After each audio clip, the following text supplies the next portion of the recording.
have a representative from Senator John Cornyn's office.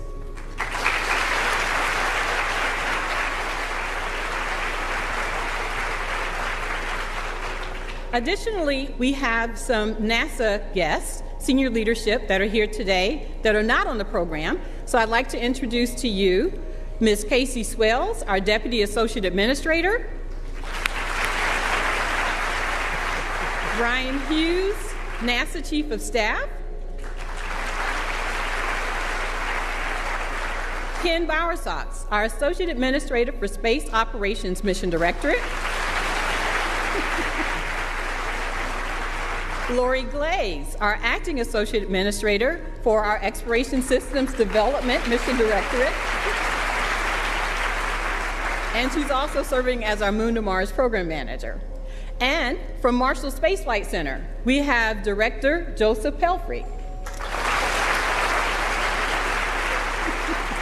And Stennis Space Center Director John Bailey. Today is a very exciting day for all of us here, for our nation, and for all humanity, as we will announce the newest class of astronaut candidates. 10 American men and women will begin their basic training that spans 2 years to eventually earn their wings and join NASA's active astronaut corps. That 2-year journey begins today. The next 2 years will be spent studying and training in our world-class facilities. They will learn NASA's history and our vision for the future.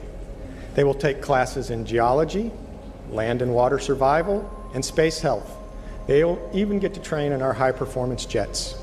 They will engage in a variety of technical activities to prepare them for the missions that will help NASA push the boundaries of exploration, travel to new destinations in the solar system, and inspire the world through discovery. We look forward to supporting them and their families along the way. That's right. The Johnson Space Center is proud to be home to America's Astronaut Corps.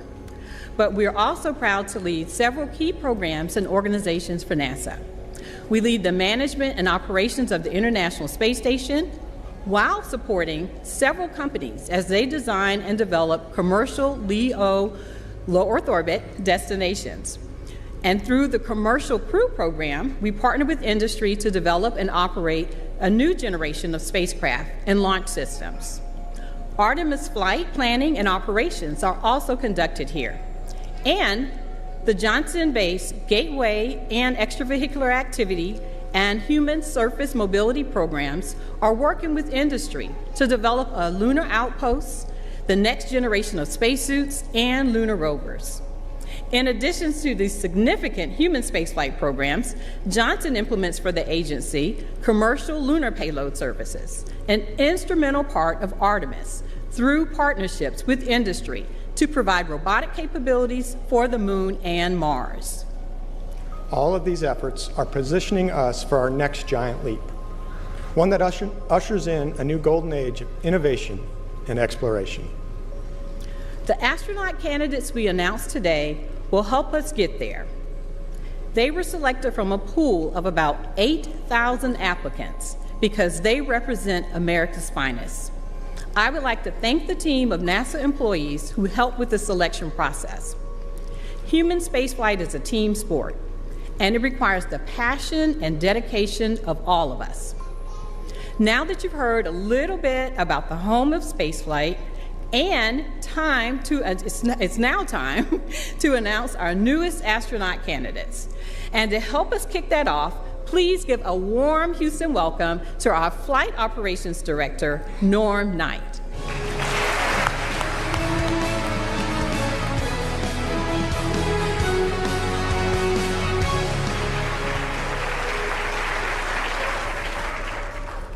Thank you, Vanessa. Thank you, Steve. And good morning. 4 years ago, we named 10 exceptional individuals in our most recent class of astronaut candidates.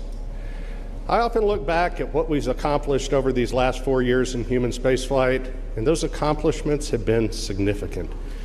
Much of what's been achieved has been made possible by the International Space Station, where many of these candidates sitting here today will have the opportunity to visit. Every lesson learned aboard station has paved the way for where we're headed next, to the moon, this time to stay, and on to Mars. Just think, 4 crew members who are preparing to fly around the moon early next year, farther away from Earth than any human since Apollo 13 in 1970. They were also once astronaut candidates. Today, 10 more distinguished individuals are joining the NASA family as the newest generation of explorers to further our reach into the golden age of innovation and exploration. This selection was challenging, competitive, and very difficult. But what we have for you here today is a group of individuals who are not only exceptional, but who will be inspirational for the United States of America and for our planet. For those of us in flight operations, the astronaut candidates we're naming today may be the most visible representatives of human spaceflight, but they are also the emissaries to an entire cadre of talented flight controllers, trainers, engineers, and frankly, everyone across this great agency who are the heartbeat of human spaceflight. With that, I'd like to invite my deputy, Chell Lindgren, to join me in introducing the 2025 class of astronaut candidates to the world. Chell.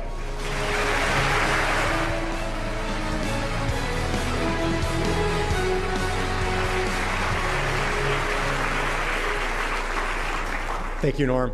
It is an honor to be out here today. Now, I come to you from the 20th astronaut group, the Chumps, and we can't wait to see what the flies name this new class. Now, the 10 individuals you're about to meet come with fantastic experience to lead us here on Earth and in space. Are you ready to meet the 24th group of astronaut candidates?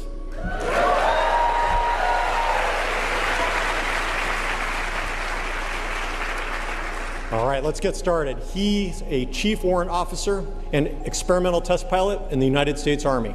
From Charlottesville, Virginia, Ben Bailey.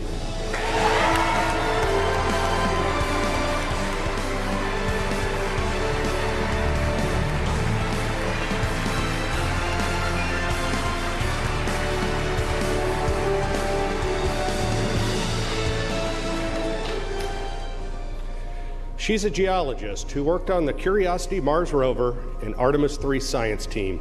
Originally from Sammamish, Washington, Lauren Edgar.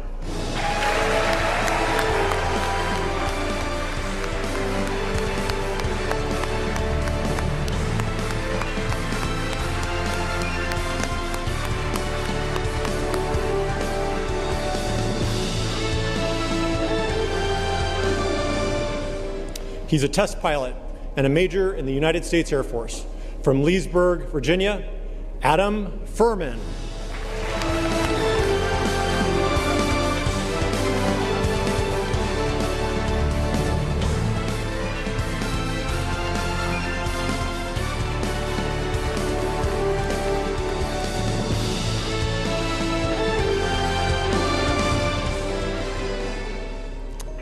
He's a test pilot and weapons officer in the United States Air Force.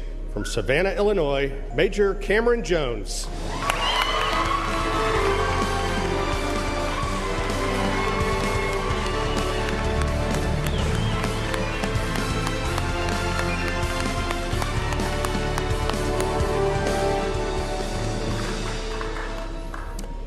He's a launch director and engineering executive from Columbus, Indiana, Yuri Kubo.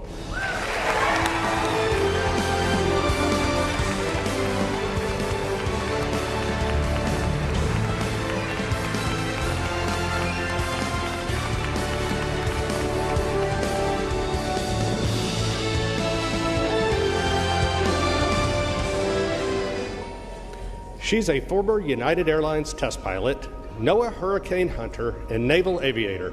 From Little Elm, Texas, Rebecca Lawler.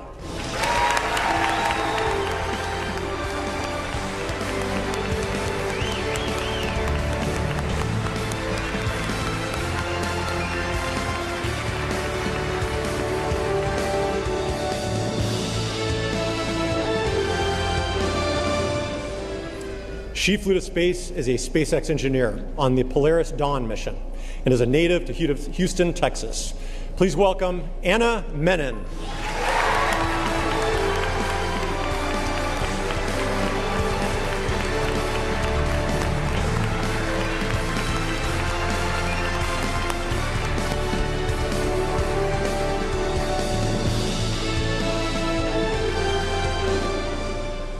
She's an anesthesiologist from Cupang Falls, New York, Imelda Muller.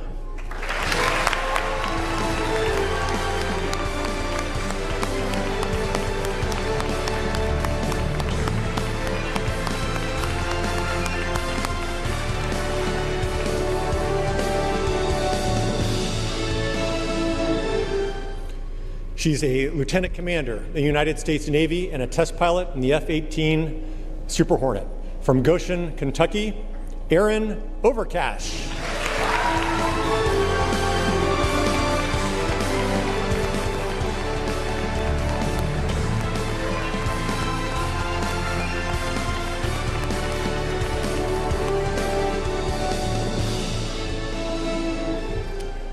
She's a former flight test engineering director at Gulfstream Aerospace and United States Marine Corps test pilot.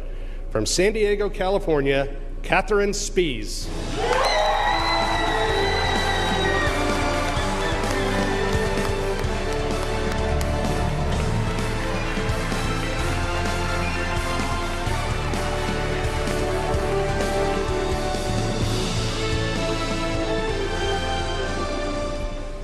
These 10 men and women are your 24th astronaut candidate class.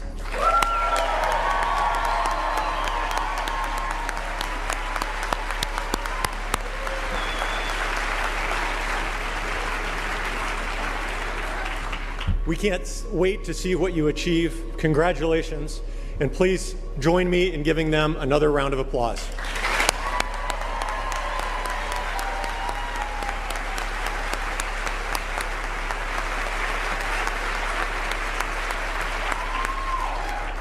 Wow.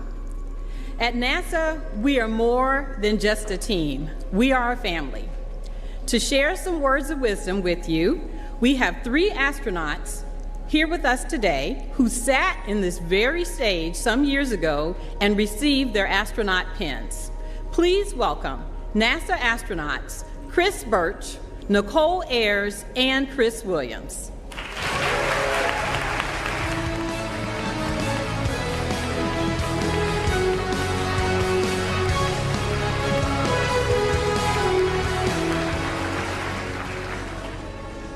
Lauren, Yuri, Becky, Adam, Cameron, Aaron, Kate, Ben, Mel, and Anna. Congratulations and welcome to the team.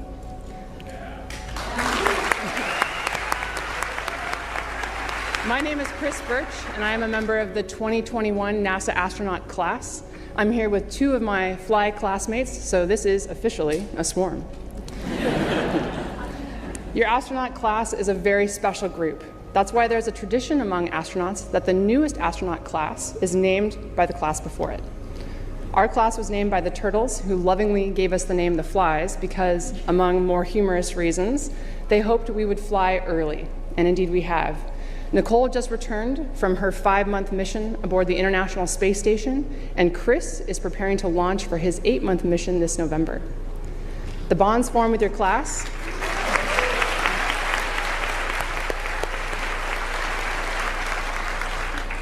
The bonds formed with your class are very special. Astronaut training is an apprenticeship. We learn from our trainers and our instructors, and we are constantly learning from each other. Your training builds a foundation of trust that will carry you throughout your career and on to your future missions.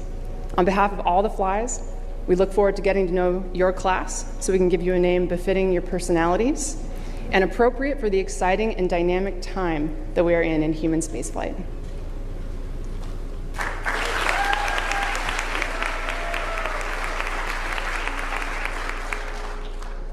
As Chris mentioned, your next few years are going to be all about learning and training. In many ways, it's like drinking from a fire hose. They'll be asked to learn, not just learn, but to master new skills and disciplines. Some of these might be familiar to some members of your class, like flying an aircraft or characterizing crystals in a rock. but others are going to be totally new to you. I know for me in my class, it was an incredible experience. The first time we were underwater in a spacesuit under 40 feet of water in our neutral buoyancy lab, practicing a spacewalk to repair a space station. That was totally new and just an awesome experience. Thankfully, you're going to have some of the most talented and passionate instructors and an incredibly dedicated team here at NASA who are going to help you through this. We could not do what we do without the amazing support that we have here at the Johnson Space Center and from the entire NASA community. But some of the most special moments will come as you find how much you get to learn from each other, from your classmates, your peers. It's really a rare opportunity to be surrounded by a group of individuals that all come from different backgrounds, different fields, and with different experiences, but who are at the highest levels of their professions. When I have a question about the nuances of flying a T-38 in formation, I can turn to my fighter pilot classmate with thousands of flight hours and ask her a question. When I'm wondering about the design of a biology experiment on the ISS that we're learning about, I can turn to my bioengineering classmate and ask, why is this experiment designed the way it is so I can understand how it works? The knowledge and experiences that you all bring and share with each other will not only make you a stronger class, but make us a stronger astronaut corps. It also makes it an absolute pleasure to come to work every single day. Learning is not unique to your initial training. It's going to continue after you graduate and go into supporting other crew members who are flying in space, helping to develop the systems that are going to take us to the moon and beyond, and training to be a crew member on a future mission. I can personally vouch for this. Training for my upcoming mission has been a constant learning process, but it builds on the foundational skills that I learned in the initial training that you all are about to embark upon. And we've seen how it sets you up to excel. My classmate Nicole just returned from a fantastically successful 5-month mission to the International Space Station.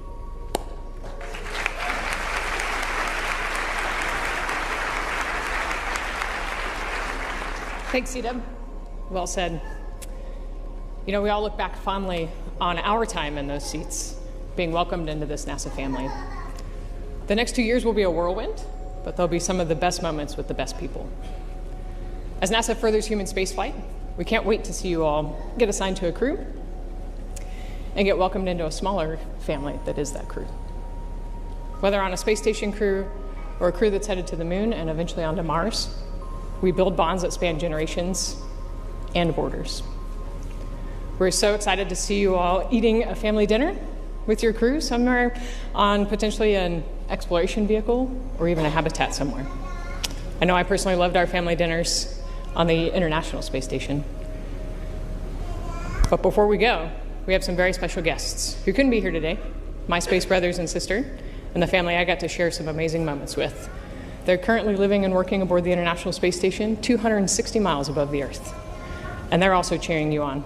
And they prepared a special message for you guys. So please join me in welcoming NASA astronauts Johnny Kim, Zena Cardman, Mike Fink, and JAXA astronaut Kim Yui.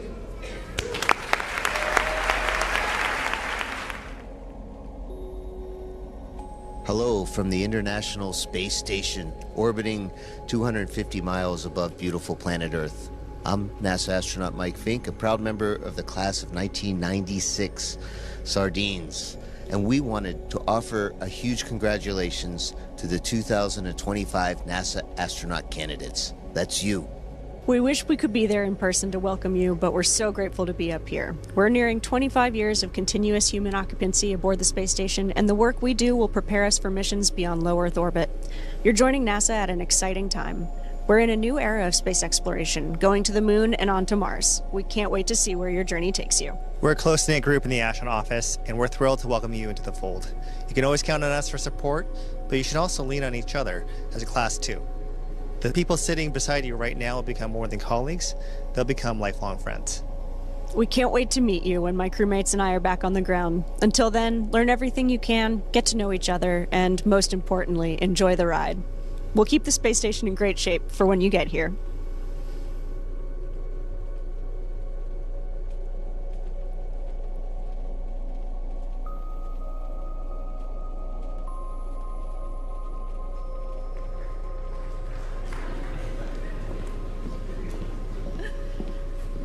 Thank you, Johnny, Zena, Mike, and Kimia. And we can't wait to welcome you back home soon. Next, I'd like to introduce NASA Acting Administrator Secretary Sean Duffy. Administrator Duffy stepped into this role a little over 2 months ago and has already demonstrated his commitment to leading our agency forward with vision and purpose. He also serves as the Secretary of the U.S. Department of Transportation. Please help me welcome NASA's Acting Administrator, Secretary Sean Duffy.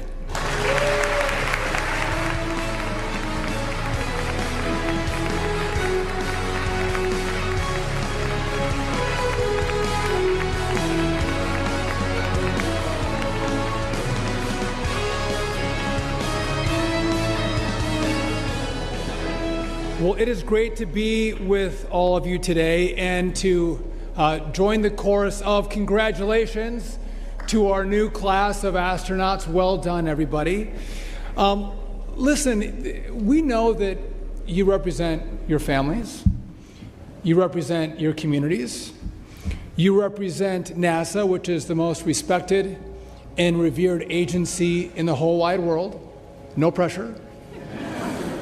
But most importantly, you represent America, the greatest, most innovative, creative country that's ever existed on the face of the earth. And so we couldn't be prouder to welcome you and congratulate you on your work to get to this moment. Now, it's been mentioned before that over 8,000 people applied to get one of these 10 spots. And they were pilots, they were scientists, engineers, they were dreamers, and they were hoping to be here today.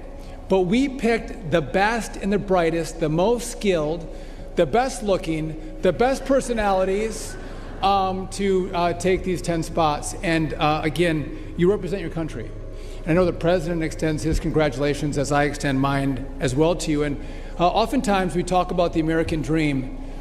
And if you think about the American dream, I think that there's nothing that embodies the American dream more than the 10 of you today having these spots. I know it was hard work, a lot of effort, a lot of studying, a lot of training for you to win these spots at NASA, but you truly today are living the American dream, and again, congratulations for that. You are America's best and brightest, and we're going to need America's best and brightest because we have bold exploration plans for the future. As we talked about, we are going back to the moon. This time we're going to stay. And from what we learn on our mission to the moon, we're going to go to Mars. And we're going to go beyond into the unknown. Now, some are challenging our leadership in space, say like the Chinese. And I'll just tell you this, I'll be damned if the Chinese beat NASA or beat America back to the moon. We are going to win. We love challenges. We love competition. And we are going to win the second space race back to the moon with all of you participating in that great effort. We also talked about the golden age of transportation and the golden age of exploration. And again, our future is bright. We have bold missions ahead of us. It's going to take money, it's going to take grit, it's going to take courage to actually meet this moment with these missions, with this vision.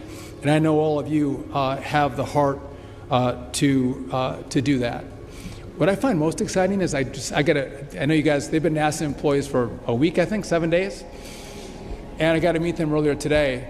What I found interesting as I met our new cast of astronauts is that one of these 10 could actually be one of the first Americans to put their boots on the Mars surface, which is very, very cool. Again, no pressure, NASA. We have some work to do.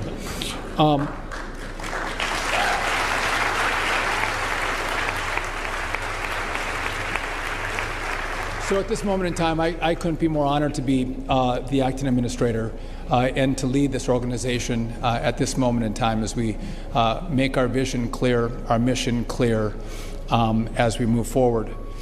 And I do have now the honor and privilege of introducing our next speaker, who, by the way, is also very handsome. He's also very smart, but he is also one of the great leaders in the U.S. Senate. He is a champion for NASA. He's a champion for the Johnson Space Center, which you're very lucky to have him. But not only that, he authorizes the money that gets through the Congress to come and fund NASA. So he's really, really important because he writes the checks, actually. Help me give a warm welcome to one of Texas's finest, Chairman Ted Cruz.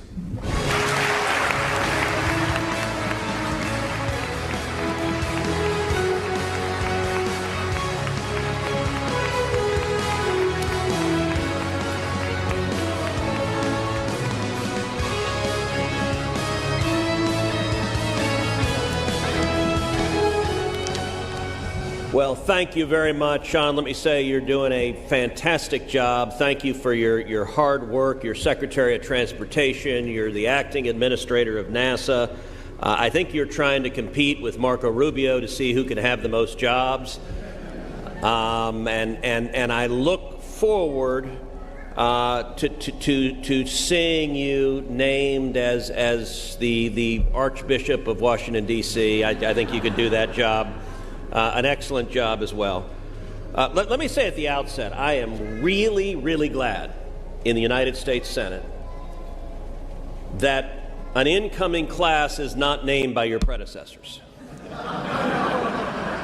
That just would not work out well, so y'all are brave.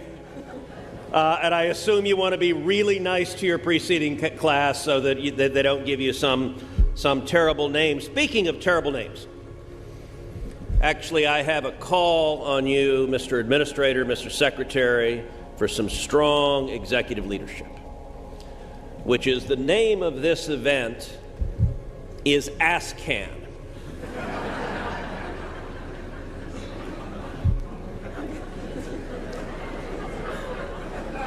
Now, I recognize that these guys are capable of pulling out a can of whoop-ass. But I would humbly suggest next time maybe we go with a different name than ASCAN. Like the collective branding can come up with something suitable to the occasion. I want to say to each of you, you guys are amazing. You're the best and the brightest. You are incredibly educated. You're incredibly fearless. You're willing, like sardines, to get in a tiny can and sit up on top of an exploding rocket going up into the sky. And I'll tell you, little boys and little girls, they look at you and they dream of doing what y'all are doing. That's powerful. That is the future. You know, Mr. Secretary, you're in my hometown of Houston. And Houston has a long and deep connection to space. One of the very first words uttered on the surface of the moon was Houston. Houston, the eagle has landed. There is a reason our baseball team is the Astros. By the way, they have all committed. They are all now Astros fans. And there's a reason our basketball team is the Rockets. And the Rockets are winning it all this year. That's my prediction right now. There's also a reason that when JFK was president, that he came to Houston, to Rice Stadium, and he announced the commitment that we would go to the moon within a decade. And JFK explained why we were going to the moon. And he said, we're going to the moon for the same reason that Rice plays the University of Texas. We do not do so because it is easy, but because it is hard. So that's what y'all are here to do, is to do what is hard. And I will say, on the 4th of July, the President signed into law the one big beautiful bill that included, among other things, $10 billion directly for NASA. I was proud to have added that $10 billion.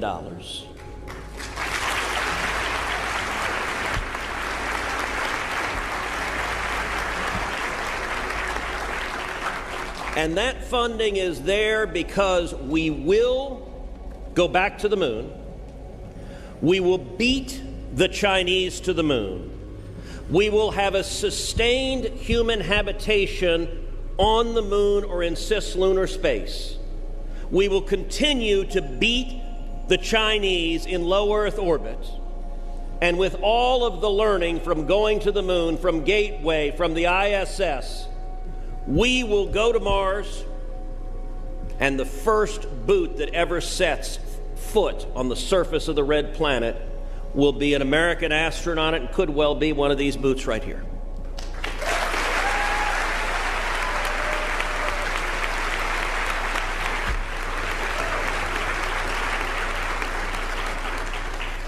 And I have to admit, as a girl dad with two teenage girls aged 14 and 17, I'm particularly proud of all the women here and the fact that with Artemis, America is going to put the first woman on the surface of the moon in the history of mankind.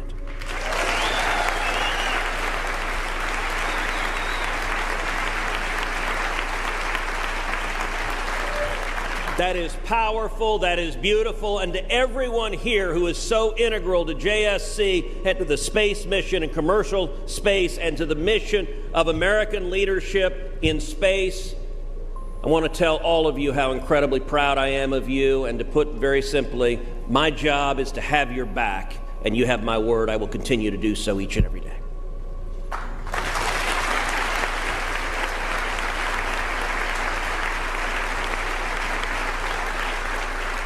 With that, I want to welcome my dear friend, Congressman Brian Babin. Congressman Babin has been in Congress since 2015. He is the chairman of the House Committee on Science, Space, and Technology. He's been a dentist for 35 years, so if you piss him off, he'll rip your teeth out. But don't worry, he can give you the happy gas. You won't feel it at all. And he was also in the Air Force from 1975 to 1979, so if he's honest, he really is jealous that he's not in a blue jumpsuit sitting up here as well. But he gets to be in Congress, and he is a champion for JSC, he's a champion for space, and he's a good friend. Congressman Brian Babin.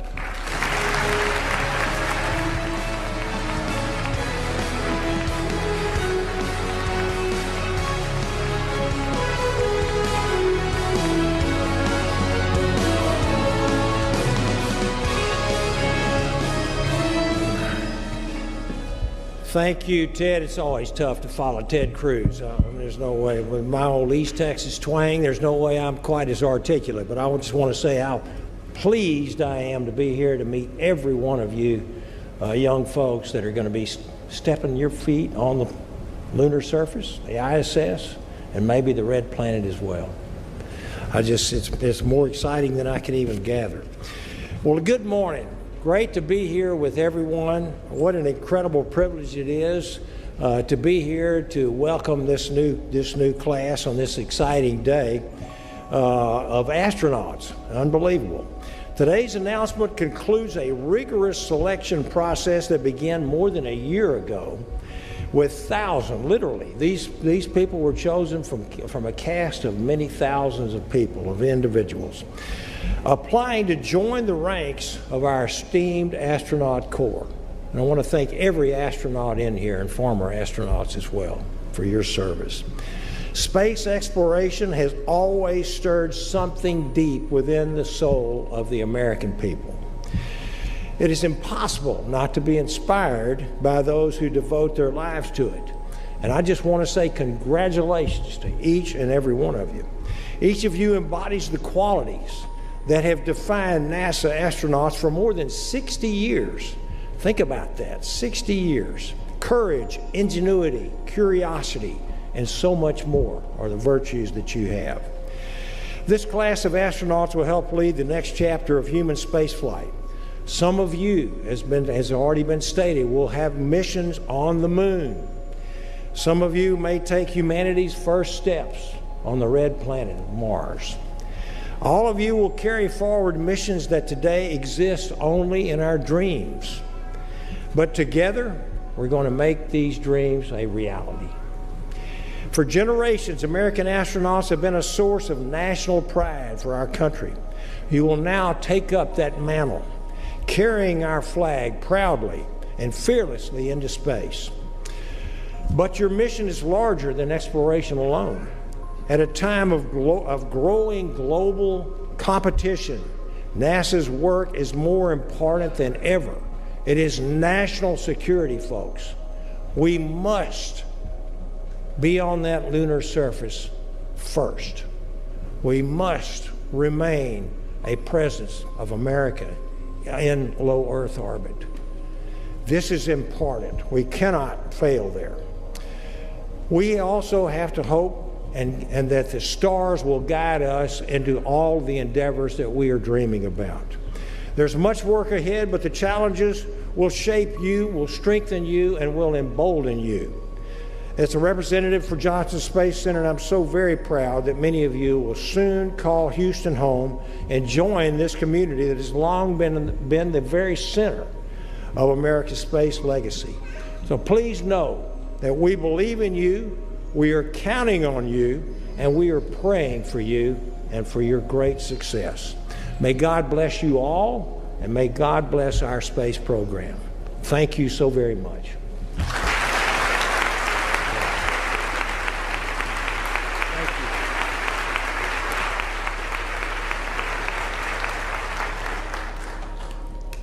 Thank you, Senator Cruz and Congressman Babin. We truly value all the support you give to NASA's efforts, and we value you as being our elected officials.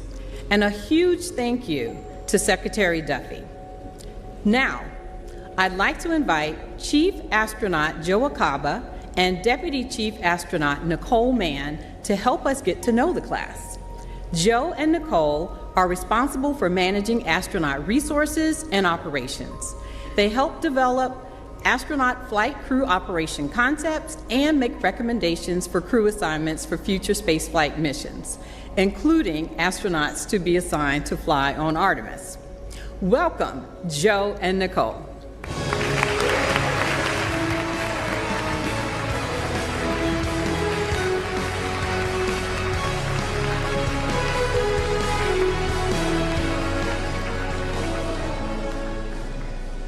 All right, thank you, Vanessa, and welcome to our newest astronaut candidates. I hope you are ready for the wild ride that is coming. We asked a lot of tough questions of you during the interviews. Now's a chance for you to relax and share a little bit about yourself as individuals. All right, now for some of you, this is not your first introduction to NASA, and we are excited to have you back. So Lauren, Yuri, and Becky, tell us about your previous experiences here at NASA and what your job was at the time of selection. All right, well, I'm happy to kick things off. I'm Lauren Edgar, and I am so excited and honored to be here today. My NASA experience actually dates back to my days as a NASA intern working at the NASA Goddard Space Flight Center. I spent 2 summers there, and then I participated in a number of NASA programs throughout college and grad school. More recently, I've been working at the U.S. Geological Survey and helping to contribute to the exploration of the Moon and Mars. So I've participated in NASA missions, I've contributed to some of the geology training and testing, I've worked on the Mars Exploration Rover mission, Curiosity Mars Rover mission working with JPL, and most recently the Artemis 3 science team. And through these experiences, I have had the chance to see the amazing team that makes this all possible. And I just wanted to say I am so excited to be officially part of the NASA family and can't wait to be serving in this role along with all of my new classmates here. Thank you.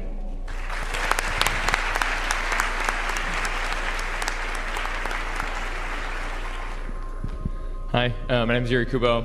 Super excited to be here and deeply honored to be a part of this class as well as the NASA family. Actually, much like Lauren, I started here back in college. I was a co-op right here at the Johnson Space Center, actually. Feels a lot like a kind of a homecoming, a really nice homecoming to come back. So I spent 7 tours here at Johnson Space Center across both the engineering side of the house as well as the flight operations side. So I got a good taste of what it was to be a part of this incredible community of dedicated people. Fast forward to more recently, I was, at time of selection, I was a senior vice president of engineering at a company called Electric Hydrogen. where I was working with an amazing team trying to build electrolyzers that split water into oxygen and hydrogen to make energy for a lot of key industries. Thanks.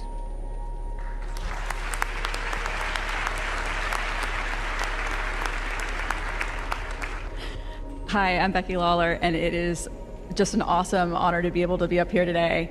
My previous work with NASA was actually through interagency work that NASA does. When I was in the Navy, I flew as a guest research pilot on Operation Icebridge in the NASA P3 out of northern Greenland. I was giving away the next part.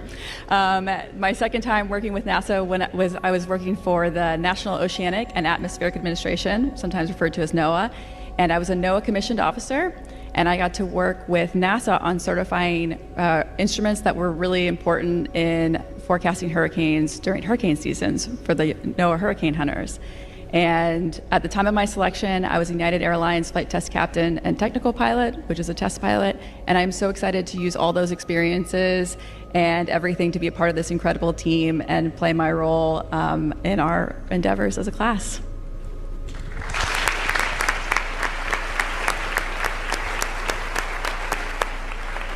Okay, and now two of you come to us with a medical background. So Anna and Mel, tell us a little bit about your background and what you're excited for in the future of space medicine.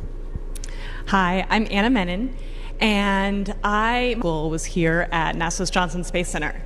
I worked as a biomedical flight controller, and in that role, our job was to support the medical hardware and software on the International Space Station and help keep the astronauts healthy and safe from mission control. I am so thrilled to be back here with the NASA family. And, as I reflect on the future of space medicine, I think it's really bright.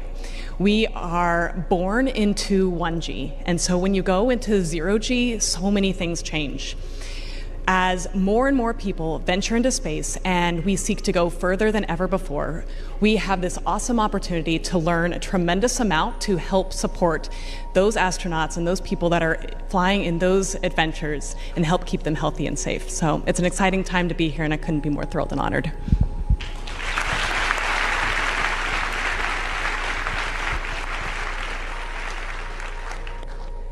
My name is Imelda Muller. I sometimes go by Mel, and previously I was an undersea medical officer with the Navy. And that experience gave me the opportunity to work with multidisciplinary teams in experimental and saturation diving. And I developed a passion for learning about the way the body adapts in extreme environments. And this led me to pursue medical residency training in anesthesia, where I deepened that understanding of how our body responds when it's under stress. I'm incredibly excited to be here alongside this team and to build on that foundation with the greater NASA community, because, as Anna alluded to, with upcoming exploration missions, we are pushing the boundaries of human performance. And the lessons that we learn, the knowledge that we gain, all of these things are going to help us to excel not just in space, but in areas of human health here on Earth. The future of space medicine is now, and I'm incredibly honored to be here with this team.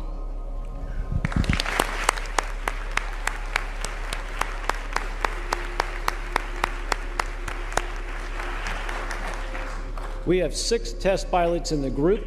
The following questions are for a few of you, our jet pilots, Adam, Cameron, and Aaron. One of the highlights of my career was being the person, along with April Jordan, to let you know that you had been selected to join the astronaut corps. The responses were varied and they were awesome. So 2 questions. What was it like to get that call, and how do you think your flight test background will help you in your astronaut training? Hello everyone. A shower. At first I was just in disbelief. I had to take the first exit and finish the conversation in a parking lot just to make sure I was hearing you right, Joe. But then came the excitement and just extreme gratitude for the opportunity to join this amazing team, and I was happy to finish the drive home and share that news with my wife and kids who are here with us today. As far as experience in flight test, as test pilots, we don't do anything on our own. We work with amazing teams of engineers and maintenance professionals to plan, simulate and then execute complex and sometimes risky missions in aircraft to collect data and accomplish a mission, all while assessing risk and making smart calls as a team to do that as safely as possible. And I'm happy to try to bring some of that experience to do the same thing with the NASA team and learn from everyone at Johnson Space Center how to apply those lessons to human spaceflight.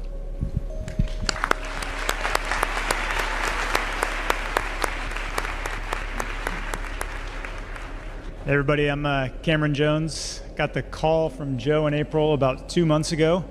And about 2 months and 3 days ago, I just finished a cross-country move from California to DC. So we were sitting on the floor of our new empty house, my wife, my daughter, and I, with no furniture.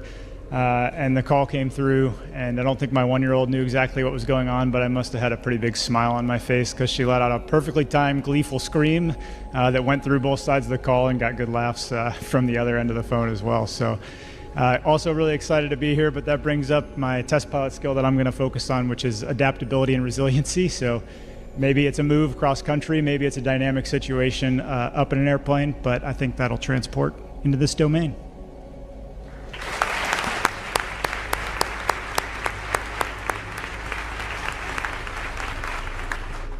Hello, I'm Aaron Overcash, call sign Loft, and when I got the call, I was about a week away from joining my next squadron on deployment. So I had my sea bags packed, ready to go meet the aircraft carrier. I had just finished flight training for the day. And my spouse and I were on the couch. We get a call from an unknown number, and we both look at each other, and then we were like throwing blankets and pillows. Oh my gosh, where's the remote? Turn the TV off. And we had like one last pause of a moment, making eye contact, knowing that this phone call could change our lives, and it did. Then the way Joe phrased his part of the conversation, he effectively said, "Do you still want the job?" And the first words that I said on the phone were, "No way." I mean, yes, of course, but like, no way. And then, not specific to my flight test, but just being in the Navy, I think any sailor would tell you we spend a lot of time stuck in a hot metal box or sometimes a cold metal box in the middle of the ocean. And when you share that space with 5,000 people, there's no such thing as privacy or personal space, and you really have to get to know your people that you work with very well, both good and bad. You have to learn how to set clear boundaries and respect each other, not just to survive, but really thrive as a team. And so that's some perspective I hope to bring to our astronaut candidate group.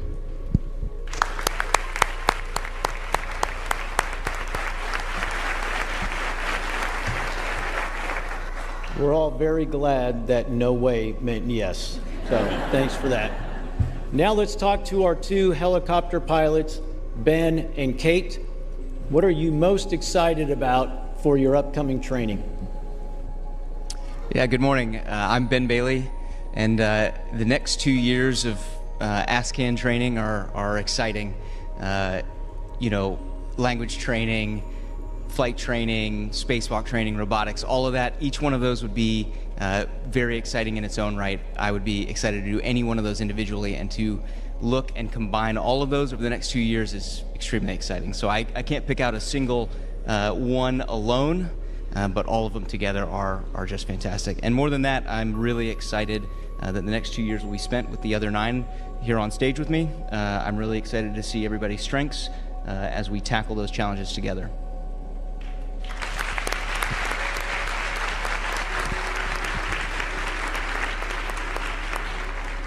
Good morning. I'm Catherine Spies, and Ben knows this, but when you're flying a helicopter and you're sitting in the cockpit, there is a lot going on. The rotors are vibrating your seat, and you can see the flicker of the blades over the top of your field of view, and you're reading the instruments, and you got voices coming into the radio in your helmet, and all of these inputs are the language of your aircraft. And it's the same language that connects us across squadrons and other disciplines and even countries, and this is what makes big things happen. And I think in the next 2 years of astronaut candidate training, the thing that I'm super pumped about is learning the language of human spaceflight.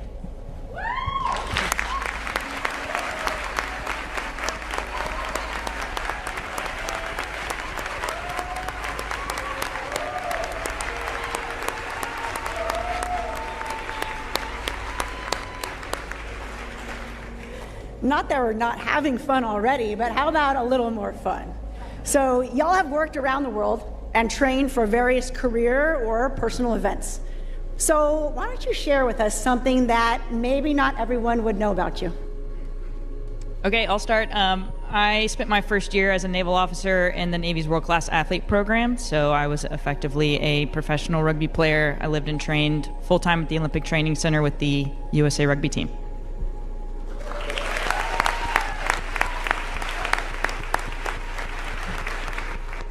Okay, I'll go next. Some of you might be familiar with a sport called Ultimate Frisbee. What some of you might not know is it became a professional sport actually in 2012. And I had the honor of representing Indianapolis, Indiana as a professional athlete for the inaugural year of that sport.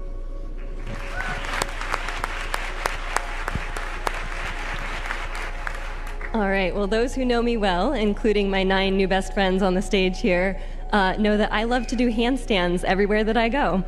I grew up doing gymnastics and I've always loved the outdoors, so it kind of evolved from climb a mountain to a handstand at the top, but it seems to have followed me everywhere around the world, on tops of mountains, on top of glaciers, the bottom of the Grand Canyon, pretty much everywhere that I've gone, except on this stage today.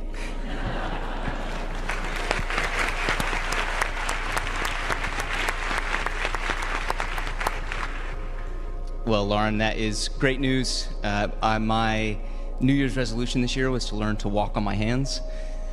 I have made 0 progress, but maybe before the end of December I can get a few pointers. Thank you.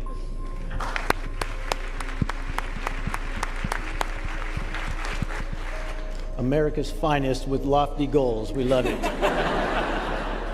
So you all come to us with a variety of experiences, and each of those will help you during all of your training. The next few years will be filled with hard work and new adventures. This will allow you to carry that spirit of human spaceflight to the golden age of innovation and exploration. Here's a little glimpse of what lies ahead for you. Good luck. Hi, astronaut class of 2025. I'm NASA astronaut Frank Rubio, and I'm honored to welcome you to the NASA family. Congratulations on making it this far. We'll be starting on your training right away, so I hope you're ready, because this is where the fun begins. For more than 60 years, NASA has been gathering data on how humans live and work in space, and now we're going to share that knowledge with you. Whether a mission takes you to low Earth orbit, further into space on the surface of the Moon, or perhaps one day on the surface of Mars, we're going to get you ready.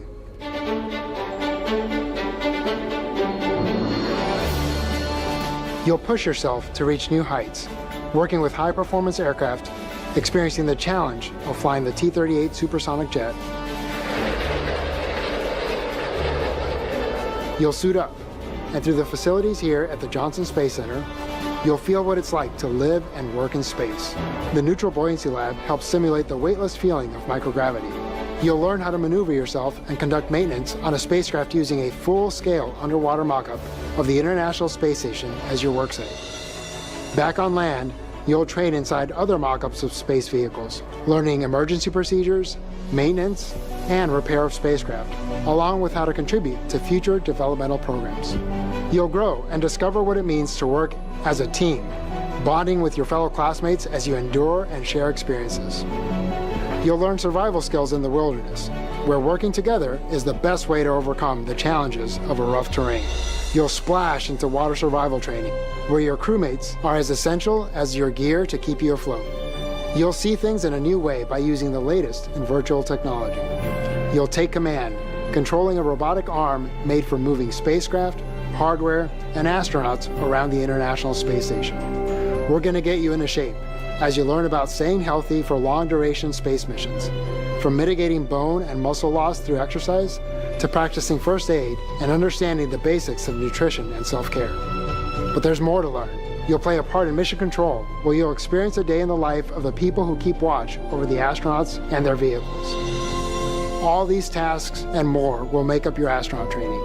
These basic skills can be transferred and built upon for any space mission in your future, no matter where you go.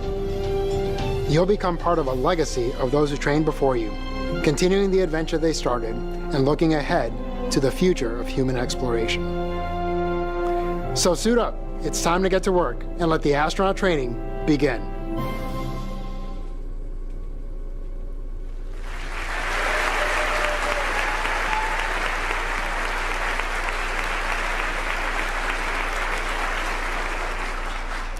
Next up, we have NASA's Associate Administrator, Amit Kshatriya, who serves as the highest-ranking civil servant at the agency and as a senior advisor to the administrator.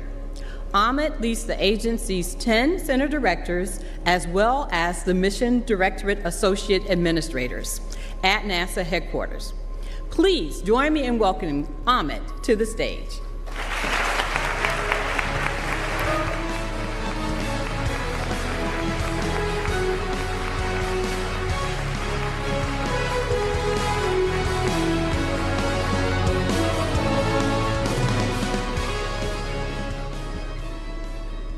I'm going to get us on track.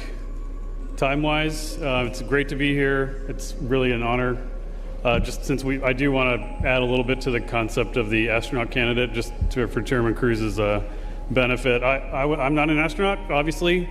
I was a flight director several careers ago in the agency, and I was with the 2013 astronaut class. That was when we combined parts of the astronaut office with the rest of flight operations, and we were combining our parties too. So we had a small class. There was 3 of us.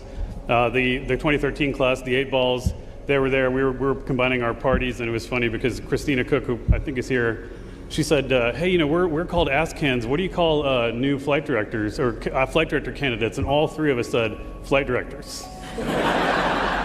So. You'll get used to that after a while, I promise you. So I'll be really brief here. You guys all took the oath. You know what it means. Some of you took it before, you took it again here. Now your role, you guys are all amazing people. Everything you've done, you've represented yourself, represented your families, everything that you've done, put into the world, came from you. Now everything you do flows from the majesty of the United States. Don't ever forget that. And all your families that are here, they're part of our family now too. I'd love to hear the kids. I'd love to hear everybody here that's joined to support you. You're part of our family as well. Everyone here, their job is to make sure that you can be successful, that you're part of our family. Exploration, many people have talked about in many more eloquent ways than I can talk about what exploration means. I'll tell you, I'll just add one thing. Exploration is it's about coming home. And my commitment to you as your leader is to make sure that you come home. And I'll ask everybody in this room that feels responsible to make sure that they can bring the crew home as well. On your feet, please. We're going to tell you, we're going to bring you home.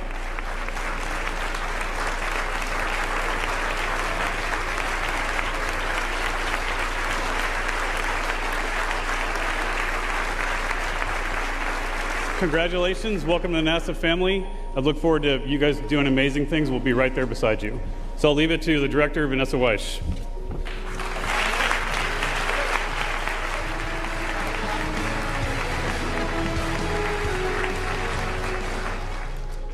Thank you, Amit. That was awesome. This class is as spirited as they are talented, and we cannot wait to see what their skills, creativity, and promise bring to our astronaut corps. Thank you all for joining us today and celebrating in this moment. And thank you to our esteemed guests and speakers.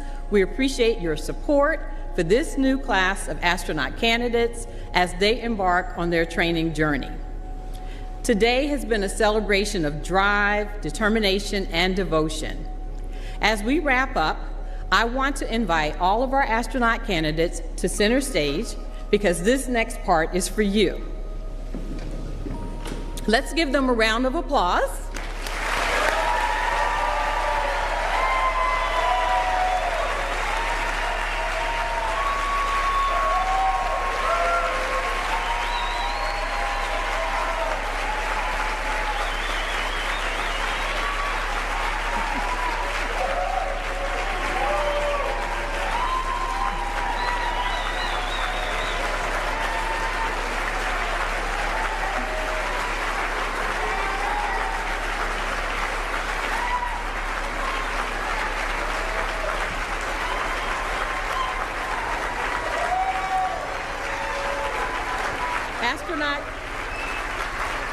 Astronaut candidates, as you begin to take your first steps in your training journeys, you are gearing up to join a rich and storied history of humans who have dared to reach beyond.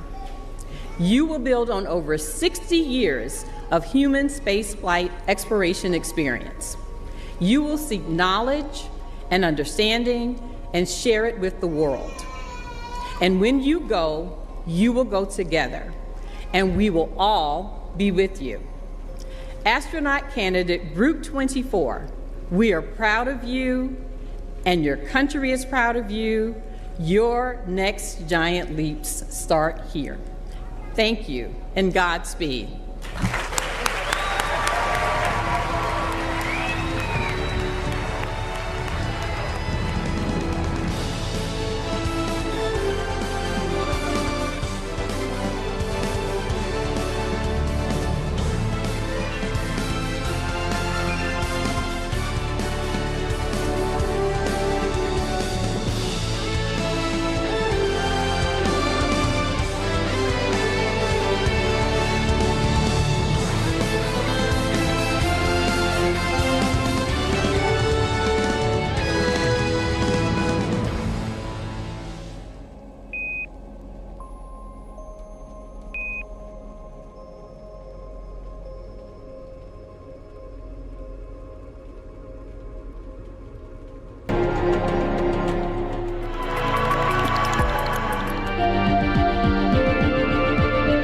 Dragon is in countdown. Falcon 9 is in startup.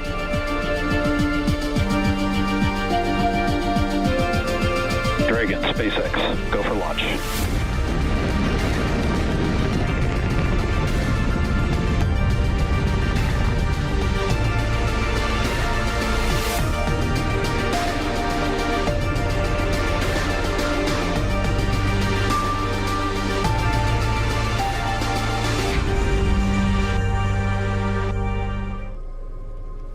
Good evening, and thank you for joining us for SpaceX and NASA's live coverage of the launch of the 33rd Commercial Resupply Services mission to the International Space Station. Falcon 9 is currently awaiting liftoff at 2:45 a.m. Eastern Time from Space Launch Complex 40 at Cape Canaveral Space Force Station in Florida.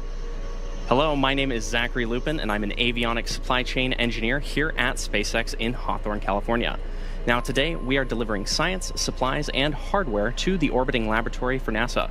This is the 13th SpaceX launch under the Commercial Resupply Services 2 contract, Dragon's 50th visit to the space station, and the 6th and final Dragon flight for the year. In addition to delivering cargo, Dragon has some additional tasks to perform during this mission. CRS-33 will be the first Dragon mission to fly with a modified trunk, and I'll have more on that in just a few minutes. This will also be SpaceX's first long-duration cargo resupply mission to the International Space Station. Unlike previous cargo resupply missions, where Dragon remained at the station for roughly a month, for this mission, the spacecraft is planned to remain docked for several months. Now, at T-minus 18 minutes and 50 seconds until liftoff, we're looking good for an on-time liftoff, and the range is ready to support tonight's mission. Weather is a watch item currently, with a 15% POV, owing to some distant thunderstorm activity, which we'll continue to monitor up to launch. So while the countdown continues, let's check in with NASA's Joseph Zakcheski at Johnson Space Center in Houston. Joseph, how's it going? Hello, Zach. It's great to see you. We're joining you from the International Space Station Flight Control Room here at NASA's Johnson Space Center in Houston, Texas. This is where mission operations are coordinated 24/7 to ensure the health, safety, and success of the orbiting laboratory. And it's an exciting place to be during a launch like this morning's. Right now, our flight control team, led by Adi Boulos, and the Zenith flight team are actively monitoring all systems aboard the International Space Station as we prepare to receive the delivery of cargo and science. Now, Dragon's ultimate destination is, of course, the International Space Station, and the entire team here in Houston is working closely with you and the team at Hawthorne and the launch team in Cape Canaveral to make sure everything is on track. The level of coordination across multiple teams, time zones, and specialties is what makes missions like this one possible. At this hour, I'm happy to report that all systems are looking good, and the mission control team here in Houston is officially go for launch.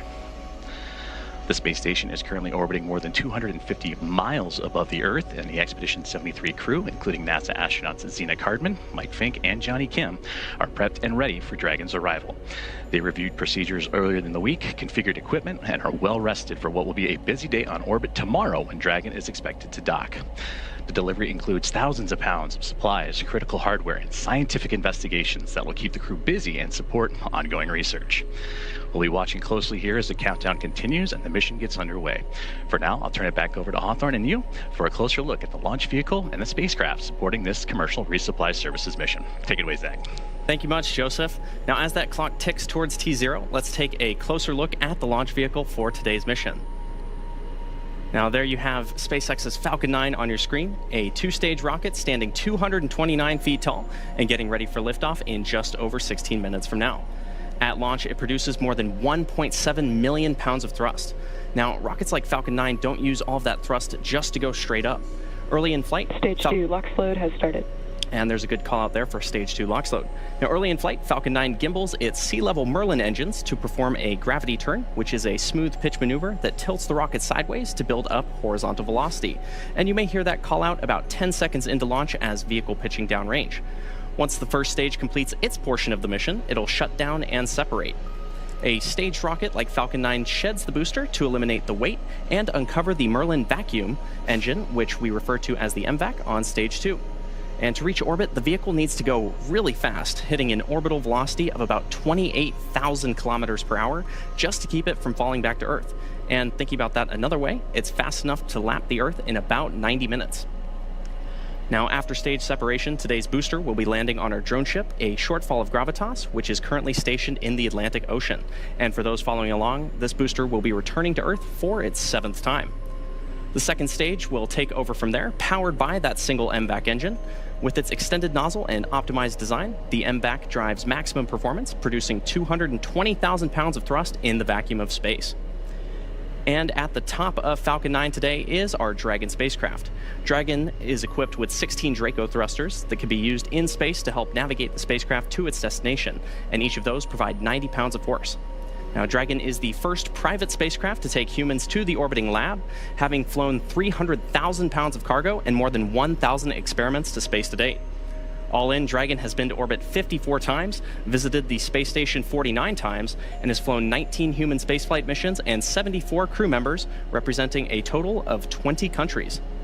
Our versatile Dragon spacecraft can autonomously dock with the International Space Station when outfitted with a docking adapter, which is how it's configured for today's flight.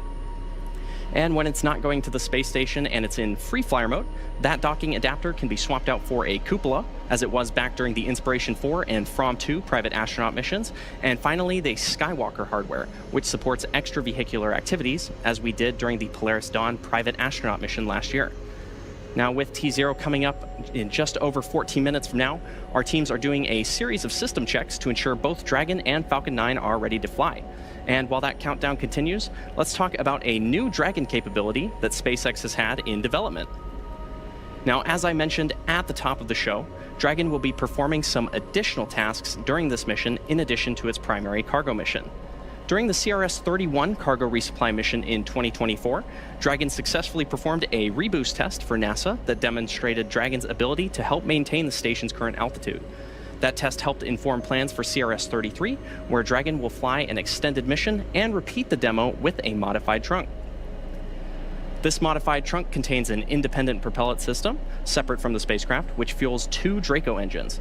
Now, the reboost tests will begin in September, with a series of burns planned periodically throughout fall of 2025. Testing these added capabilities will provide NASA with additional options for station operations in the coming years. Now, many SpaceX teams contributed to this new capability, from propulsion, flight software, and guidance and navigation teams in Hawthorne, to testing and qualification in McGregor, Texas, and of course our integration and launch teams based out of Florida. This additional hardware makes CRS-33 a unique mission to look forward to. Now let's head back to Joseph over at JSC for a look at the advances being made possible by the space station. Joseph? Thanks, Zach, and that's right. For nearly 25 years, the International Space Station continues to stand as a possible symbol for what's possible through collaboration and innovation. Since November 2nd, of 2,000 humans have lived and worked aboard the orbiting laboratory, continuously pushing the boundaries of human spaceflight and scientific discovery. The station has welcomed more than 280 people from around the world. In fact, with Crew 11 recently joining at the beginning of the month, now 290 they have hit, and supported over 4,000 research investigations, leading to breakthroughs in medicine, materials, and technology that benefit life on Earth and future missions deeper into space. It's inspired millions of students through education programs and demonstrated the strength of international partnerships. As we look ahead to the 25th anniversary of continuous human presence this November, the space station remains a powerful example of what humanity can achieve together. The International Space Station, 25 years of innovation, discovery, and the enduring spirit of exploration. And liftoff. International Space Station is underway. We are in the golden age of the space station right now in terms of an awesome milestone to be celebrating this year. Now, earlier this year, following 6 years of successful recovery operations on the East Coast, SpaceX relocated all Dragon recovery operations back to the West Coast. When Dragon returns to Earth, it will be heading to one of the 3 targeted sites supported by SpaceX and NASA. All of these sites are located off the coast of California, nearby either Los Angeles, Oceanside, or San Diego. Spreading the supported sites across multiple locations helps to maximize the return opportunities and lowers the chance we'll have to waive off operations due to bad weather. NASA and SpaceX jointly select our splashdown locations, and the selection process works with a lot of different variables, including the space station's orbital trajectory, what landing sites are available and have favorable weather, and how much free flight capability Dragon has for the trip home. All of this is to ensure that the time-sensitive returning science and samples on board are delivered to NASA safely and on schedule. And while we're on the subject of science, I'm going to send you back to Joseph at NASA JSC to take you through what's on board Dragon for CRS-33. Joseph? Thank you very much. And yes, continuing scientific discovery is enabled by missions like this morning. Dragon is carrying over 5,000 pounds of cargo, including critical scientific hardware and samples. The science aboard Dragon represents months, and in some cases years, of participation by dedicated scientists and engineers. Here are some of the highlights of what's inside Dragon this morning. SpaceX is set to launch its 33rd resupply service mission to the International Space Station, carrying science investigations to further NASA's missions to deep space and benefit life on Earth. 3D printing and microgravity makes it possible to manufacture more uniform and stable structures that cannot be produced on Earth. The InSpa Auxilium bioprinter will 3D print an implantable medical device that could deliver drugs to support nerve regeneration. This space-printed implant may be a viable alternative to current treatments for patients suffering from nerve injuries on Earth. Bone loss is one of the major problems with aging on Earth and a well-documented concern for astronauts on long-duration space missions. The microgravity-associated bone loss B investigation will observe bone marrow stem cells, which are known to play a role in making and repairing skeletal tissues. Results may improve countermeasures and treatments for bone loss in humans on Earth and in space. The European Space Agency will continue producing metal objects in microgravity using their metal 3D printer. After successfully printing 4 small parts on station, researchers have designed new cube-shaped specimens to further evaluate the printer's performance. Testing 3D printers in space may expand the possibilities for in-space manufacturing and maintenance on future missions beyond low Earth orbit. The winners of NASA's Vascular Tissue Challenge will study how bioprinted liver tissues containing blood vessels behave in space. Insights from this study could shed light on how small blood vessels form in engineered tissue, advancing the space-based production of tissues and organs used to treat patients on Earth. These are just a few of the investigations making the journey to the orbiting lab. Discover more at nasa.gov/ISS-science.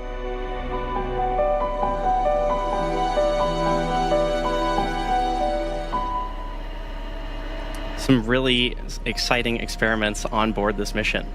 Now, coming up shortly in the countdown, the Transporter Erector, or TE, will begin to retract away from Falcon 9. That is the large truss structure you see standing next to the rocket. Now, that TE is hinged at the base and connected to the launch mount beneath the first stage. First, we'll see those clamp arms open around the second stage, and then the TE will begin to pivot back, slowly swinging away from the rocket. It'll reach full recline by T-minus 3 minutes and 40 seconds. Now, you may also hear the TE called the Strongback, and it's the same structure, just a different name. And the TE does a lot more than just lean. It rolls Falcon 9 out to the pad, raises it vertical, and stays connected through the final seconds to launch. It also provides fuel. Engine chill has started. And good call out there for engine chill. The TE also provides fuel, power, telemetry, and command connections between ground systems and the rocket.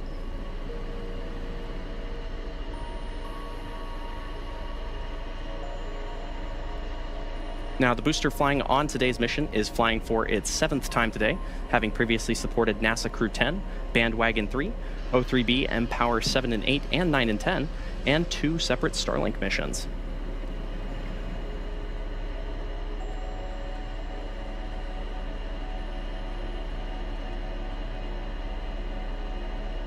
We're just about 2 minutes out from starting to see those clamp arms open around the Falcon 9 second stage.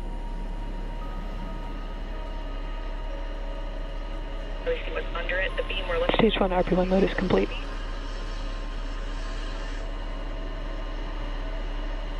And you just heard that call out there for Stage 1 RP loading completion. This means that the fuel side of the propellant equation is done for the booster.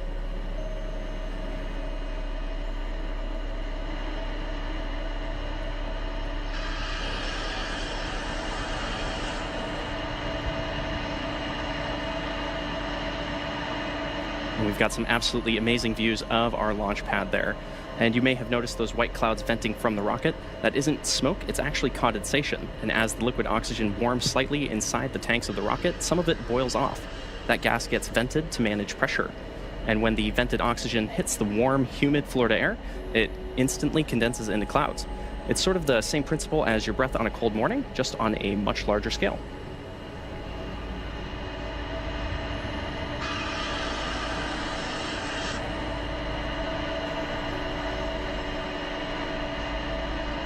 Now we're just about 40 seconds away. Tanks are pressing for strong back retract. And there's that call out. Dragon is in terminal count and is on internal power. And both good call outs there. That first one was a call out from our prop team that the tanks are being pressurized to enable the TE to begin to retract. So coming up in just a few moments, we will see those clamp arms begin to open around the second stage. And those clamps help stabilize the second stage during fueling. They also prevent movement in high winds. And once they're open, the rocket will be fully free at the top. Strong back retract has started. And there's that call out that strong back retract has started. We should be seeing those clamp arms opening around the Falcon 9 second stage.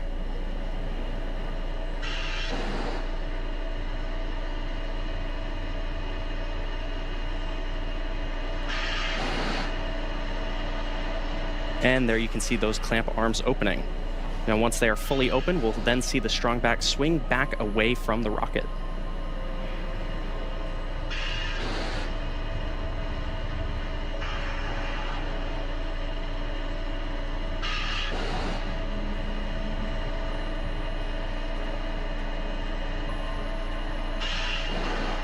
And there you can see that strong back moving away from the Falcon 9 vehicle.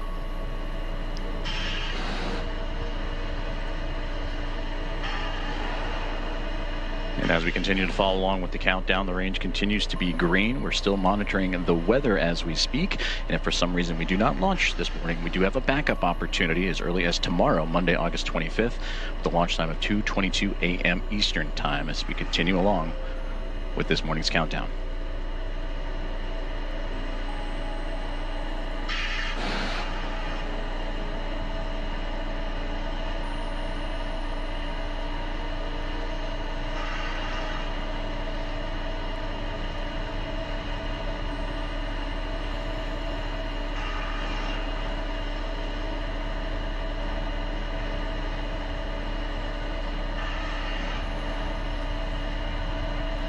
Stage 1 LOX load is complete. And there's that call out for Stage 1 LOX loading.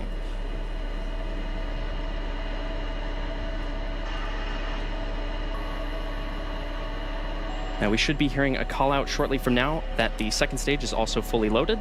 And at that point, Falcon 9 will be fully loaded with 1 million pounds of rocket grade kerosene and liquid oxygen.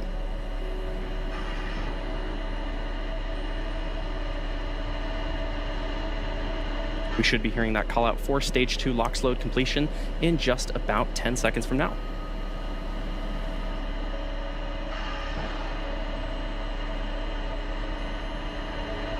Now, the tanks are also pressurized using helium, and that helium is chilled too, so it stays compatible with the cryogenic plumbing.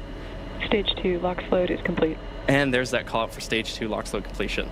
Now, at this point, Falcon 9 is now fully loaded with rocket-grade kerosene and liquid oxygen.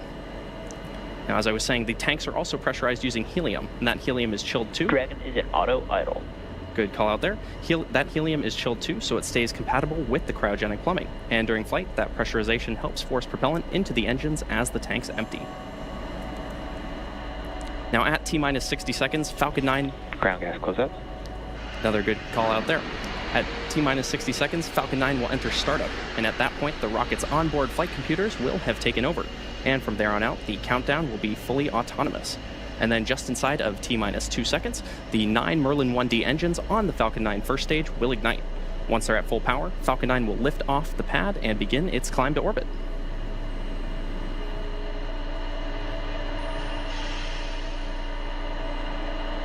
Falcon 9 is in startup.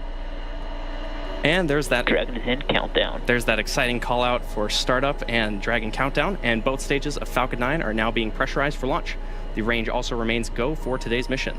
Now we're just waiting for that final go from our launch director. Launch director, go for launch. And there it is. We are go for today's launch of Falcon 9 and the CRS-33 mission. So let's listen in to the final seconds of the countdown. T-minus 30 seconds.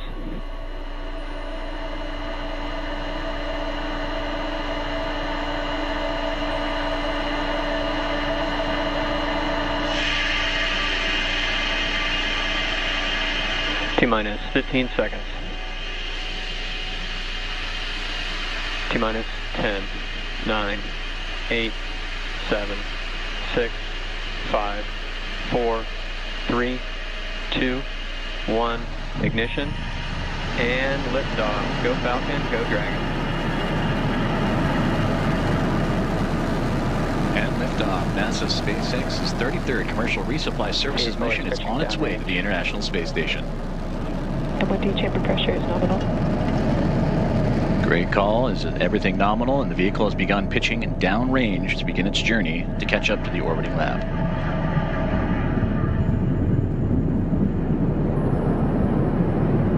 Now, in just a few seconds, we'll be throttling the engines down in preparation for max Q, which is the period of maximum aerodynamic pressure during ascent. This is a critical moment during flight because the combined stresses caused by Falcon 9 accelerating through the atmosphere and the ambient static pressure are... Falcon power and telemetry nominal. And good call out there for good telemetry. And that is when the ambient static pressure... Falcon 9 is supersonic. are at their Q. greatest. We also just heard that call out for max Q. Now, to help go from vertical to horizontal, the first stage performed a pitch kick just after liftoff, about 10 seconds into flight, that maneuver known as a gravity turn. The engines gimbal a small amount, and that slowly turns the first stage from going straight up to going horizontal with the help of gravity, and eventually we will be roughly horizontal to Earth as we achieve orbit. Now, the rocket typically needs to go 17,500 miles per hour horizontally in order to avoid being pulled back down to Earth and get into orbit. And you can track our progress to orbit by watching the left-hand corner of your display, which is currently showing the first stage velocity and altitude. Now, coming up shortly, we'll have a few events happening in quick succession, starting with MECO, then stage separation, and lastly, SES-1. And we should hear all of these called out by Mission Control. Main engine cutoff, or MECO, is the point during the flight where we shut down the 9 sea-level Merlin 1D engines on the first stage. Shortly after that, stage 1 and 2 will separate from each other, and the first stage booster will begin its trip back to Earth. And today, the booster will be targeting a landing on our drone ship, a Shortfall of Gravitas, which is currently stationed in the Atlantic Ocean, about 400 miles downrange from the launch site. Finally, second engine start 1, or Falcon 9 is on a nominal trajectory. And good call out there from GNC. Finally, second engine start 1, or SES-1, is when the Merlin vacuum engine on board the second stage ignites. And we should hear this series of events starting in just a few moments.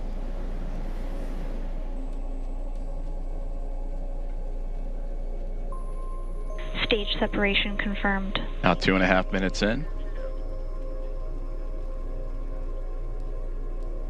And there you can see the great quick sequence of events, the main engine cutoff, the stage separation of the first stage booster, And that Merlin engine on your right-hand side igniting for the second stage to continue to push the Cargo Dragon as it continues on into orbit. Now 2 minutes, a little bit less than 3 minutes into today's flight. Still about 5 more to go as it continues its chase upward to catch up to the International Space Station.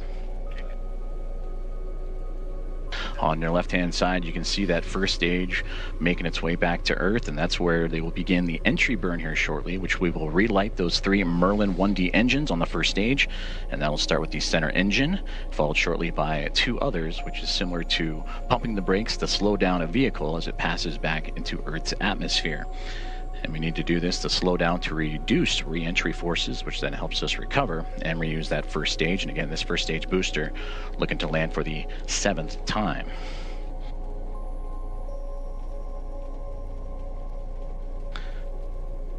Now approaching 4 minutes into today's flight, just shy of halfway into powered flight. As you can see, the continued speed on the right-hand side to climb for that stage 2. And the Dragon spacecraft and the altitude also increasing by the moment. And we'll keep an eye out on that left side, that first stage booster. But there you see that Merlin vacuum engine performing now just past 4 minutes into today's burn.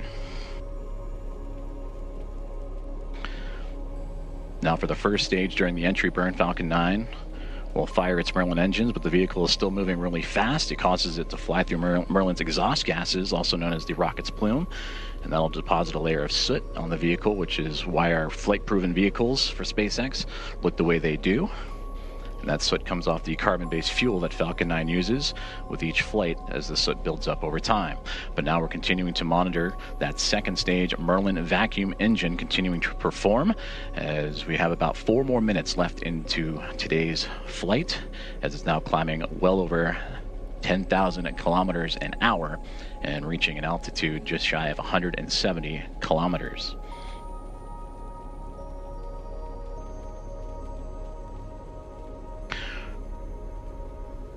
And as you can see on the timeline, we're coming up quickly, about 50-ish seconds away from the entry burn of that first stage booster.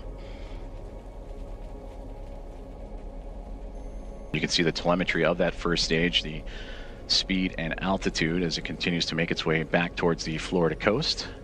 But for now, we'll keep our eyes on that second stage Merlin vacuum engine continuing to power the Dragon cargo spacecraft, flying for its 3rd time, delivering a key cargo and supplies to the International Space Station.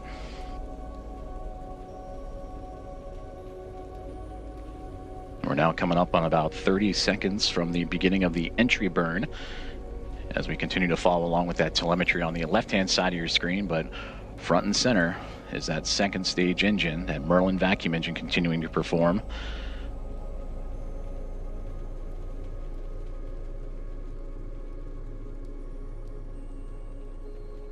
Stage 1 STS has saved.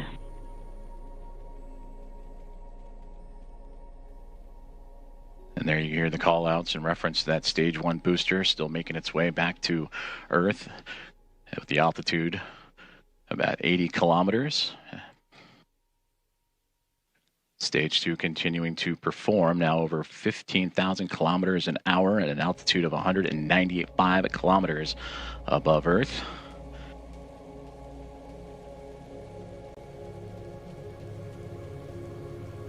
And here in just a few moments, we'll start hearing more call-outs for those entry burns coming up for the first stage. And there you can see it on the left-hand side.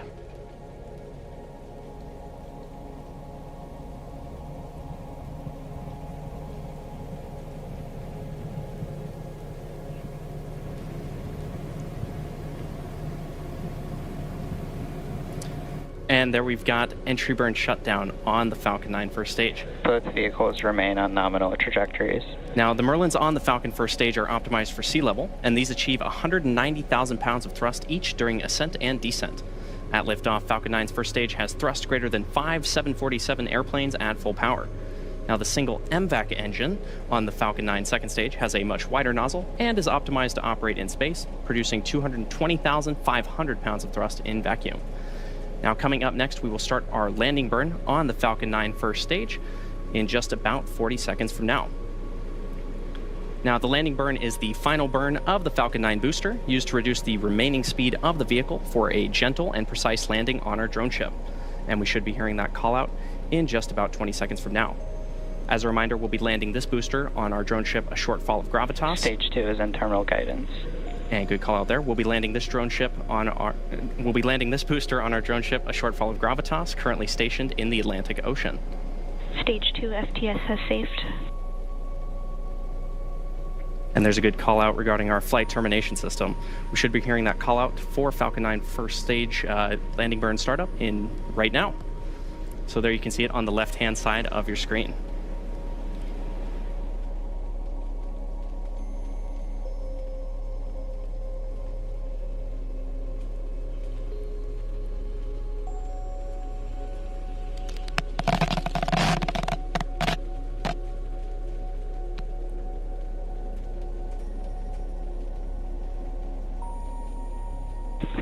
And back shutdown. And there you saw and heard the call out. Nominal orbit insertion. And there you saw and heard the call out for the successful landing of our Falcon 9 booster. Again, this was the 7th launch and landing for this first stage. We also heard the call out for SECO 1, as well as confirmation of good orbit. Now, the Stage 2 vehicle is coasting with Dragon attached, and we're about a minute away from spacecraft separation, set for, or just a few moments from now, actually, at the T+9 minute and 37 second mark. And we've got a great view of that MVAC engine on the Falcon 9 second stage.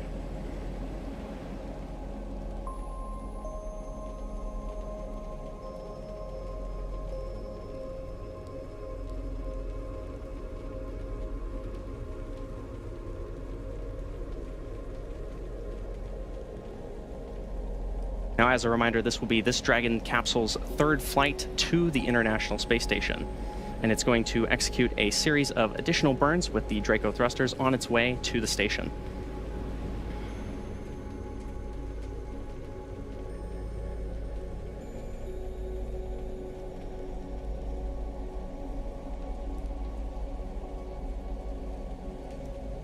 If you're just joining us, just to recap today's mission so far, we had an on-time liftoff at 2:45 a.m. Eastern Time, and everything has proceeded nominally up to this point. At about 2.5 minutes into flight, we saw separation of the first and second stages. That was followed by the successful landing of Falcon 9's first stage on our drone ship, a short fall of gravitas in the Atlantic Ocean.